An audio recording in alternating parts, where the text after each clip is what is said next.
नमस्कार प्रेक्षकांनो, लग्नानंतर होईलच प्रेम मालिकेच्या पुढील भागामध्ये खूप मोठा ट्विस्ट येणार आहे. रम्याच्या कारस्थानामुळे वसुंधराने डोक्याला हात लावलेला आहे आणि आता ही पोरगी काय करेल ह्याचा काही नेम नाही बाबा, असं ती स्वतःलाच बोलत असते.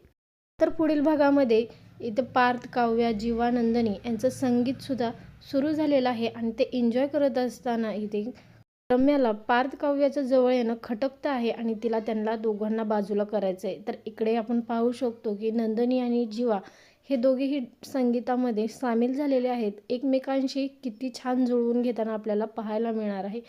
चौघांना एकमेकांशी गोड वागताना पाहून माननी आणि विक्रम या दोघांनाही खूप मोठा दिलासा मिळालेला आहे. तर रम्या मात्र वेगळ्याच ॲटिट्यूडमध्ये काव्य आणि पार्थला पाहत आहे. तिला त्या दोघांना वेगळं कसं करायचं हेच पडलेलं आहे.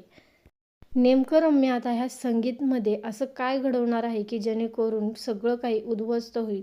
तिच्या चेहऱ्यावरचा तो ॲटिट्यूड सांगून जाते की तिने खूप मोठं कारस्थान ह्या चौघांच्या बाबतीत केलेलं आहे. तर तुम्हाला काय वाटतं कमेंटमध्ये नक्की सांगा आणि व्हिडिओ पाहिल्याबद्दल मनापासून धन्यवाद.